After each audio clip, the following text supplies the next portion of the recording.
Hi friends, నేను మీ గీతాని. Welcome back to my channel. Please subscribe my channel and place the bell symbol for more videos. ఇవాళ recipe వచ్చేసి బంగాళదుంప ముద్ద కూర అండి. ఎప్పుడన్నా ఇలా చేసి ట్రై చేశారా మీరు? చూడండి, చాలా బాగుంటుందండి, చాలా టేస్ట్గా ఉంటుంది. ట్రై చేయకపోతే ఇంకెందుకండి లేటు, ఈ వీడియో చూసేసి మీరు కూడా ట్రై చేసేయండి. టేస్ట్ చాలా బాగుంటుంది. ఇప్పుడు దీని తయారీ విధానం చూసేద్దాం. ఇలా 4 బంగాళదుంపల్ని శుభ్రంగా వాష్ చేసుకుని మధ్యలో కట్ చేసుకుని ఒక కుక్కర్లోకి యాడ్ చేసుకుని ఒక గ్లాస్ వాటర్ని యాడ్ చేసుకుని కుక్కర్ మూత పెట్టేసి మీడియం టు హై ఫ్లేమ్ మీద 3 విజిల్స్ రానివ్వాలి. ఇలా విజిల్స్ వచ్చిన తర్వాత ఓపెన్ చేసి చూపిస్తున్నాను. చూడండి, చక్కగా కుక్ అయ్యాయి. వీటిని పీల్ తీసేసి ఇలా మ్యాష్ చేసుకోవాలి. మరీ ఎక్కువగా కాదండి, కొంచెం కచ్చాబచ్చాగా మ్యాష్ చేసుకుని పక్కన పెట్టుకోవాలి. ఇప్పుడు ఒక మిక్సీ జార్ని తీసుకుని 10-12 పచ్చిమిర్చిని యాడ్ చేసుకోండి మీ స్పైసెస్ని బట్టి. అలానే కొద్దిగా కొత్తిమీరని, 1 స్పూన్ జీలకర్ర, వెల్లుల్లిపాయ రేకల్ని యాడ్ చేసుకొని మిక్సీ పట్టుకొని పక్కన పెట్టుకోవాలి.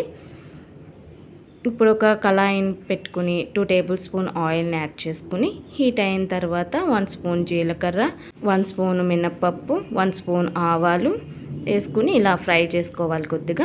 ఇప్పుడు ఇందులో కొద్దిగా కరివేపాకుని వేసుకుని చిట్టుపెట్టలాడిన తర్వాత ఒక పెద్ద సైజు ఉల్లిపాయని ఇలా స్లైసెస్లా కట్ చేసుకుని యాడ్ చేసుకోవాలి. ఇది ఇలా ఆయిల్లో కలుపుకుంటూ ఫ్రై చేసుకోవాలండి. ఇలా కొంచెం సాఫ్ట్ అయిన తర్వాత కొద్దిగా అల్లం వెల్లుల్లి పేస్ట్ యాడ్ చేసుకుని పచ్చివాసన పోయే వరకు ఫ్రై చేసుకోవాలి. ఇలా బాగా ఫ్రై చేసుకోవాలి. చూడండి, ఇలా చక్కగా ఫ్రై అయిన తర్వాత ఇలా పేస్ట్ చేసుకోవాలండి. కొంచెం కచ్చాపచ్చాగానే పేస్ట్ చేసుకోవాలి. ఇలా పేస్ట్ చేసుకున్న దాన్ని ఇందులో యాడ్ చేసుకోవాలి.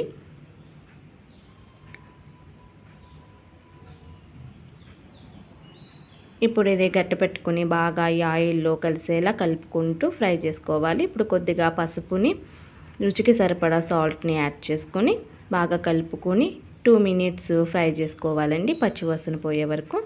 ఇలా వేగిన తర్వాత మనం మ్యాష్ చేసుకున్న బంగాళదుంప ముక్కల్ని ఇందులో యాడ్ చేసుకోవాలి. ఈ దుంపలు ఈ పేస్ట్లోకి, ఆయిల్లోకి బాగా కలిసేలా గట్టి పట్టుకుని బాగా కలుపుకోవాలి. ఇలా కలుపుకుంటూ మీడియం ఫ్లేమ్ మీద ఫ్రై చేసుకోవాలండి. హై ఫ్లేమ్ పెట్టేస్తే అడిగంటే ఛాన్స్ ఉంటుంది. సో మీడియం ఫ్లేమ్ మీద క్లోజ్ చేసేసి 5 మినిట్స్ మగ్గనివ్వండి.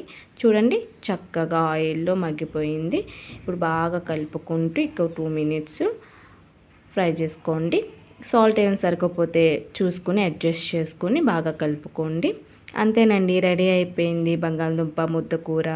కొద్దిగా లాస్ట్లో కొత్తిమీరని యాడ్ చేసుకుంటే ఈ టేస్టే వేరండి, చాలా బాగుంటుంది. మస్ట్ ట్రై అండి.